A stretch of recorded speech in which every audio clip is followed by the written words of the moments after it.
Please give an energetic and warm welcome to the one and only Jaya Kishori ji.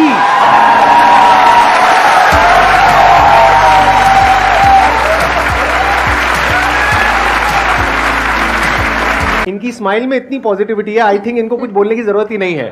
अगर ये पूरे session में यहाँ पर सिर्फ बैठ करके स्माइल करती रहे तो आई थिंक ये सेशन बहुत अच्छा हो जाएगा।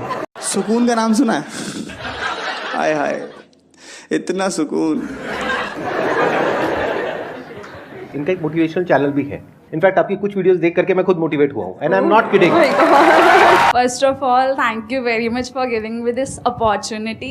I want to ask you कि like आपने ये क्यों चूज किया कि you want to go into spirituality, कि मुझे इस चीज़ में ही जाना है? To be very honest, मैंने चूज़ नहीं किया था, इस स्थान ने मुझे चूज़ किया था, क्योंकि मैंने शुरुआत 6 साल की उम्र से की थी।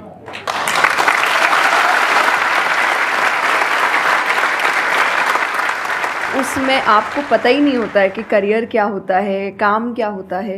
तो मैंने कुछ भी सोचा नहीं था, मेरे सामने चीज़ें आती गई, मुझे अच्छी लगती गई और मैं करती गई। और इसीलिए मैं हमेशा कहती हूँ अपने अंदर के बच्चे को ज़िंदा रखिए, क्योंकि वो कभी भी ये नहीं देखता इससे मेरा फ़ायदा होगा, या उसको अच्छी लगती है चीज़ और वो करता है। तो मैंने वो बचपने में मुझे वो चीज़ अच्छी लगी और मैंने उसको किया, और फिर अपने आप ही सामने चीज़ें आती गई, चाहे फिर वो भजन आए, फिर कथा आई, मोटिवेशनल सेशंस आए, जो जो सामने आता गया और जो जो मुझे लगा कि मेरे बस की बात है, मैं कर सकती हूँ, वो मैंने किया। मेरा क्वेश्चन कंसंट्रेशन पावर को लेके है, या दूसरी तरह से बोल सकते हैं अवेयरनेस को लेके। जैसे किसी भी काम पे जो ध्यान लगाने की कैपेबिलिटी होती है वो डिफर करती है पर्सन टू पर्सन। मुझे पूछना था क्या कोई इसका बायोलॉजिकल बेसिस भी है, या सिर्फ प्रैक्टिस पे डिपेंड करता है कि किसी की प्रैक्टिस थोड़ी कम है और किसी की ज़्यादा? कई ऐसे एक्सरसाइजेज है जो आपको हेल्प करती है कंसंट्रेशन के लिए। तो जो मैं एक्सरसाइज फॉलो करती हूँ वो लिसनिंग प्रैक्टिस है, कि मैं सोने से पहले या सुबह उठ के कुछ देर 5 मिनट्स 10 मिनट्स मैं बिल्कुल शांत माहौल में और मैं साउंड सुनने की कोशिश करती हूँ। और ऐसा माना जाता है कि जिस दिन आपको 5 से ज़्यादा साउंड सुनने लग जाएं, और 5 का मतलब हुआ कि ऐसा नहीं कि आपके घर में टीवी और मिक्सी और सब चल रहा है तो आप कहे कि अरे भाई 5 साउंड सुनाई दे दिए, नहीं। जब शांति हो तो वो एक बहुत अच्छी प्रैक्टिस है जो आपके दिमाग को हेल्प करती है किसी एक चीज़ पर ध्यान लगाने के लिए। तो आप ऐसे कंसंट्रेशन पावर के एक्सरसाइजेज होती कर सकते हैं। इन्होंने बताया लिसनिंग, अगेन वेरी पावरफुल। बहुत तरह की साउंड्स हैं, बहुत तरह की वाइब्रेशंस हैं इस यूनिवर्स में, बट हमारा ध्यान नहीं है उसकी तरफ। कुछ ग्रॉस है, कुछ सटल है। तो जैसे जैसे हम सटल जाते हैं तो ऐसी बहुत सारी वाइब्रेशंस हमारी पकड़ में आती है जो नॉर्मली लोगों की पकड़ में नहीं आ पाती है। क्यों? क्योंकि उनका ध्यान 2 जगह पे होता है, या तो इस दुनिया में जो कुछ हो रहा है वहाँ पे होता है, या फिर अंदर जो थॉट चल रहे होते हैं वहाँ पे होता है। मेरा क्वेश्चन आपसे मतलब दोनों से ही है, वो ये कि हम लोग मतलब आज की सोशल मीडिया वाला ज़माना है तो हम लोग बहुत डिस्ट्रैक्टेड रहते हैं, और जब भी स्पिरिचुअलिटी की बात होती है फैमिली में, फ्रेंड्स में, तो सभी ये कहते हैं कि स्पिरिचुअल अभी होने की ज़रूरत नहीं है, करियर पे ध्यान दो, अभी कौन सा टाइम है, बाद में देख लेना। और हम लोगों के घरों में भी हम देखते हैं। तो मैम ये चीज़ कैसे, मतलब उनको कैसे समझाई जाए कि ये चीज़ कितनी इम्पॉर्टेंट है और उसकी इम्पोर्टेंस क्या है? मेरे हिसाब से, और आई थिंक मेरे क्या पूरी दुनिया के हिसाब से, जो भी स्पिरिचुअलिटी को ठीक से समझता है, ये यंग एज प्रोसेस ही है। जैसे अगर आप रिलीजियस वे में भी सुने तो भगवान को हम कुछ भी चढ़ाते हैं वो फ्रेश होता है, प्रसाद है, फूल है, कुछ भी 1 दिन 2 दिन पहले नहीं होता। तो हम खुद इतने पुराने होके क्यों फिर अपने आप को चढ़ाते हैं? जब आप रिजिड हो चुके हैं, जब आपको आगे कुछ काम खास करना नहीं है, आप रिटायर हो चुके हैं, तब आप उस स्पिरिचुअलिटी का करेंगे क्या? आपके लाइफ में कोई चैलेंजेस होंगे ही नहीं जब सामना करने के लिए। तो स्पिरिचुअलिटी मतलब सिर्फ पूजा पाठ नहीं होता। मंत्र, जैसा मैंने लिसनिंग एक्सरसाइज बताई, वैसे ही मंत्र चैंटिंग भी एक बहुत बड़ी एक्सरसाइज है कि आप मंत्रों का उच्चारण करते हैं मेडिटेशन में, क्योंकि जो पावर, जो वाइब्रेशंस वो साउंड रखते हैं, वो आई थिंक दुनिया में और कहीं नहीं है। तो वो आपके करियर के लिए, कंसंट्रेशन पावर के लिए, कॉन्फिडेंस के लिए, मेमोरी पावर के लिए, सबके लिए बहुत अच्छा है। तो आपको यही समझाना है कि आप स्पिरिचुअलिटी का मतलब, एक तो पहले ये पर्सपेक्टिव हटा दें कि हम सब त्याग देंगे, हम सब छोड़ देंगे। ऐसा कुछ भी नहीं होता। गीता जी में स्पिरिचुअलिटी का ज्ञान उसको दिया गया है जिसको आगे जाके राजा बनना है, अर्जुन को। उसके पास क्या लग्जरी नहीं है, राज्य नहीं है, पैसा नहीं है, क्या नहीं है।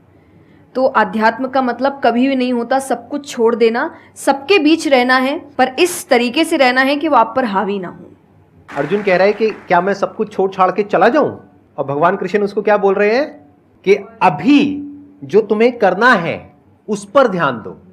सब कुछ छोड़ना सॉल्यूशन नहीं है, खुद को पहचानो कि तुम क्या हो। जो प्रॉब्लम की पूरी जड़ थी वहां पर वो ये थी कि अर्जुन भूल गया था कुछ देर के लिए कि वो एक्चुअल में कौन है, जैसे हम भूल जाते हैं। तो भगवान उसको याद दिलाने का काम कर रहे हैं कि तुम एक योद्धा हो, तुम्हारा काम है लड़ना धर्म के लिए। तो भगवान उसको वो ज्ञान दे रहे हैं। ऐसे ही अगर आप एक स्टूडेंट हो तो आपका काम क्या है, पढ़ाई करना। अब आपको देखना है कि उसमें ये जो बातें हैं, इनकी बातें, मेरी बातें, या कहीं भी हमारे जो स्क्रिप्चर्स में बातें हैं, वो किस तरह से आपको काम आ सकती है वो करने में, जो अभी आपकी लाइफ की इस स्टेज में, इस पॉइंट पर आपके लिए करना सबसे इंपॉर्टेंट है। आप अगर अपना काम ठीक से कर रहे हैं, आपके इंटेंशंस अच्छे हैं, आप ऑनेस्ट हैं, आप पेशेंस रख रहे हैं, आप स्पिरिचुअल हैं। मैम मेरा कुछ आप दोनों से ही है मेरा क्वेश्चन कि रियल फ्रेंडशिप का एसेंस आज खोते जा रहा है। हम सैटरडे संडे को पार्टी तो कर रहे हैं फ्रेंड्स के साथ, लेकिन जब रियल फ्रेंडशिप का टेस्ट होता है तो most of the friends fail हो जाते हैं, और हम भी फेल हो जाते हैं उसमें अपने दोस्तों। हम ये तो भूल जाते हैं कि वो हमारे दोस्त नहीं है अच्छे, तो हम भी तो नहीं हैं। तो ये चीज़ हम रियल फ्रेंडशिप को आज कैसे वापस उसके एसेंस को रीजनरेट करें और खुद भी दूसरों के अच्छे दोस्त बने। दोस्ती बहुत बहुत ज़रूरी होती है, और इस पे भी मेरा एक छोटा सा वीडियो है कि आप फ्रेंड्स को आइडेंटिफाई कैसे करें, या वही जो क्वालिटीज़ है वो खुद में भी कैसे लाएं। तो सबसे पहली क्वालिटी यही है कि हम जो सिर्फ सैटरडे संडे जिन दोस्तों से पार्टी करने के लिए मिल रहे हैं वो आपके दोस्त नहीं होते हैं। ये बड़ी अच्छी बात कही आप। वो आप बस एंटरटेनमेंट के लिए, आपको मस्ती करना है, मज़ा करना है तो आप मिल रहे हो, लेकिन एक्चुअल जो आपके दोस्त होते हैं ना, वो आपको भी सिखाते हैं, आप उनको भी सिखाते हैं, वो आपके साथ ग्रो करते हैं। और जैसा आपने कहा एसेंस, जैसे मैं मेरे पेरेंट्स के जो दोस्त हैं सालों से इक्के दुक्के हैं, लेकिन अभी तक है, और अभी भी हम कई बार ऐसा लगता है कि आप ऐसे कैसे बात कर रहे हो उनसे, तो वो कहते हैं हमारे दोस्तों को अपने दोस्तों जैसा मत समझना कि हम एक दो बोल देंगे या एक दो चीज़ें हो जाएंगी और हमारी दोस्ती टूट जाएगी। हमारी दोस्ती इस चीज़ पर नहीं बनी है। वो अगर महीनों भी एक दूसरे से नहीं मिल रहे हैं या एक साल तक भी उन्होंने बात नहीं की है, वो एक साल बाद भी फ़ोन करते तो वो वैसे ही होते जैसे वो एक साल पहले थे, जहाँ उनकी बात छूटी थी, बिल्कुल वैसे। दूसरा, आजकल जो एक ट्रेंड बन चुका है कि फ्रेंड्स सपोर्टिव होने चाहिए, तो सपोर्टिव का मतलब ये नहीं कि तुम गलत भी करो, तो जो कर्ण और दुर्योधन की दोस्ती थी कि नहीं भाई पाप भी कर, मार, गलत कर, मैं तो साथ खड़ा हूँ, ये दोस्त नहीं होते। बहुत बड़ा पॉइंट बोला इन्होंने, अभी इसके बारे में मैं बात करूँगा। और तीसरा जो मैं सबसे अच्छा कहती हूँ कि आपकी और उनकी मेंटालिटी मैच होनी चाहिए। आपको ये समझना है कि अगर मेंटालिटी एक नहीं होगी तो भले ही आप अपने पेरेंट्स को कितना ही कह ले कि हम कुछ नहीं करेंगे, अरे हम तो सिर्फ घूम रहे हैं, अरे हम वैसा कुछ नहीं करेंगे, करोगे, एक ना एक दिन ज़रूर करोगे, क्योंकि ये ह्यूमन नेचर है। आप जिसके साथ ज़्यादा समय बिताते हो, धीरे धीरे उसकी क्वालिटीज़ कुछ आपके अंदर आती है। तो ज़रूरी है कि वो बिहेवियर, वो पैटर्न, वो मेंटालिटी, वो माइंडसेट मैच होनी चाहिए दोनों की, तभी आप एक साथ ग्रो कर सकते हैं। वरना वही सैटरडे संडे मिलना और ज़िंदगी ख़राब करना, यही हो पाएगा बस। ये समझना इतना इंपॉर्टेंट नहीं है कि दोस्ती क्या है, ये समझना ज़्यादा इंपॉर्टेंट है कि दोस्ती क्या नहीं है। अगर आपका जो दोस्त है वो कुछ गलत कर रहा है तो उसका साथ देना दोस्ती नहीं है, क्योंकि अगर आप गलत में भी उसका साथ दोगे तो वो और पावरफुल हो जाएगा, वो और बड़ा गलत काम करेगा। मानो आपका दोस्त पी करके गाड़ी चला रहा है, तो दोस्ती ये नहीं है कि उसको बोलना कि हाँ चल कर कर कर कर कोई नहीं, और बड़ा और बड़ा और बड़ा नहीं। उस वक्त क्या बोलना, गाड़ी रोक, मैं उतर रहा हूं। अब उसके बाद आपका क्या होगा वो बाद में देखेंगे, वो डिपेंड करता है कि आपको कहाँ उतारा उसने। जो इन्होंने एग्जाम्पल दिया दुर्योधन वाला, बहुत इंपॉर्टेंट है वो समझना। ऐसे लोगों से दूर रहो, ये दोस्ती है। दोस्ती को तोड़ देना दोस्ती होता है बहुत बार। कई बार लाइफ में ऐसा पॉइंट आ जाता है जो एक धर्म संकट के जैसा होता है, जहां पर जा करके आपको साफ नजर आ रहा होता है कि ये जो इंसान है ये सिर्फ अपना ही नहीं मेरा भी सर्वनाश कर देगा। ऐसे लोगों को छोड़ देना दोस्ती है। फिर अगर उसके अंदर इंसानियत वापस से जागती है तो वापस से वो अगर आपके पास में आता है तो ठीक है, नहीं आता है तो कोई बात नहीं, छोड़ दो ऐसे दोस्त को। Hello sir, hello ma'am. Ma'am मतलब कई बार हम सुनते भी हैं, बहुत जगह देखते हैं, और कई बार बहुत बार हम पढ़ते भी हैं। मैम मुझे ये पूछना है कि मैम भक्ति क्या है, मतलब भक्ति क्या होती है? आज ये ज़माना अलग हो गया है कि भगवान से भी लेन देन का मामला चल रहा है कि आप मेरा ये काम कर दो तो ये हो जाएगा, और काम एक भी नहीं हुआ तो भगवान बदल ले, कि भाई कहीं और माथा टेकते हैं, यहाँ तो काम हो नहीं रहा। तो ये भक्ति नहीं होती। तो एक तो जो परसेप्शन भक्ति का बन गया है कि भजन कीर्तन पूजा पाठ कर लिया और भक्ति हो गई। भक्ति का असल मीनिंग है सरेंडर, समर्पण। और समर्पण व्यक्ति कब करता है? जब पहला चीज़ विश्वास होता है कि वो जो भी करता है वो सही करता है। मुझसे कई बार लोग पूछते हैं कि आप बहुत ज़्यादा डिप्रेशन में नहीं जाते, या कोई आपने सब कुछ देखा है, चाहे स्ट्रगल है, इंसल्ट है, रिजेक्शन है, हर फील्ड में हर चीज़ होती है। अगर आप आगे बढ़ रहे हैं, कोई पोजीशन पे जाने की कोशिश करें, तो आपको इनका सामना करना पड़ेगा। ये ज़िंदगी के साथ आता है, तो आपको सामना। लेकिन मुझे कभी दिक्कत नहीं दी ये चीज़ें। क्यों? क्योंकि जो मैंने कहा समर्पण, मुझे पता है कि एक ऐसी शक्ति ऊपर बैठी है जो मेरा बुरा नहीं चाहती। तो कई बार बुरी चीज़ें भी मेरी ज़िंदगी में हो रही है, मुझे पता है वो मेरे अच्छे के लिए है, क्योंकि वो कर रहा है। तो ये समर्पण, ये भक्ति है। अर्जुन ने भी जब समर्पण की बात गीता जी में आती है, तो कई लोग कहते हैं कि धर्म का मतलब होता है अंधविश्वास। नहीं, क्योंकि अगर अंधविश्वास होता, अंधविश्वास में क्वेश्चन करना अलाउड नहीं होता आपको। गीता अगर सिर्फ भगवान की बात होती तो 2 पन्ने में ख़त्म हो गई होती।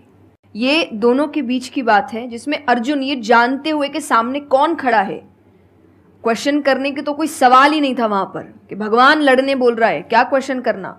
पर उसने कंटिन्यूअसली क्वेश्चंस किए हैं, पर उसका भी नाम आया था समर्पण, कि वो समर्पित होकर क्वेश्चन कर रहा था कि ये जो खड़ा है ये मेरे हर सवाल का जवाब जानता है, ये मुझसे कभी कुछ गलत काम नहीं कराएगा। लेकिन इसका मतलब ये नहीं कि मैं अपनी जिज्ञासा बाहर नहीं निकालूंगा। एक फ़ोटो है ना इंटरनेट पे कि भगवान खड़े, छोटी बच्ची खड़ी है, छोटी बच्ची के हाथ में एक टेडी बेयर है, तो भगवान वो मांग रहे हैं और वो बच्ची बोली मुझे बहुत अच्छा लगता है, मुझे नहीं देना। उसको नहीं पता कि भगवान के पास पीछे एक बड़ा सा टेडी बेयर रखा है और भगवान उसको कह रहे कि बस दे दो और मुझ पे विश्वास रखो कि वो दे दो छोटी चीज़ जो तुमसे, आपको वो बुरी लग रही है उस वक्त कि मेरे साथ गलत हो गया या मेरा छोटा काम नहीं हुआ, मैंने तो इतनी पूजा की थी, इतना काम किया था। शायद तुम उस काम के लिए नहीं बने हो, तुम और बड़े चीज़ के लिए बने हो। मेरा मन कर रहा है कि मैं बैठ करके बस आराम से आपको सुनता रहूं, मेरे को इतना अच्छा लग रहा है। आप प्लीज़ थोड़ा सा और बोलिए इसके बारे में, भक्ति के बारे में। मुझे सही में बहुत, कितने लोग चाहते हैं कि थोड़ा और बोले? हाँ, क्योंकि इनसे अच्छा कोई नहीं हो सकता इसके बारे में बोलने के लिए। मेरे को पता है आपके पास में और बहुत कुछ है बोलने के लिए, थोड़ा सा आप प्लीज़ और बोलिए। ये 2 चीज़ें जो भक्ति में, तीसरा हम जब करते हैं सत्संग, जो उन्होंने कहा सत्संग का एक सत्य के संग, तो सत्य कौन है? जब हम शास्त्रों में देखते हैं, सबसे पहला श्लोक जो श्रीमद् भागवत में आता है वो भगवान का स्वरूप बता रहा है। उसमें है सच्चिदानंद रूपाय। सच्चिदानंद का मतलब होता है 3 चीज़ें मिलकर बनती है, वो है सत, चित और आनंद। जो ये 3 चीज़ों को जीवन में समझ लेगा सही से, उसने भगवान को समझ लिया, क्योंकि भगवान का रूप ही सच्चिदानंद है। तो सबसे पहला है सच, जो कहा गया सच की राह पर चलो। जो हम ये एक्चुअली आपने एग्जैक्ट वर्ड उस वक्त बोले, मैं अपनी कथा में भी कहती हूँ कि आजकल हम इतनी छोटी छोटी बातों पे झूठ बोलते हैं कि हम किसी से मिलने जा रहे हैं और हम घर से भी नहीं निकले, अरे 5 मिनट, अरे सिग्नल पे खड़ा हूँ, अरे बस पहुँच गया, अरे क्या हो गया। वो 2 बातें तो सुनाएगा ना सिर्फ कि तुम समय लेकर नहीं आए, पर हम इतनी इतनी सी बातों में झूठ बोल रहे हैं।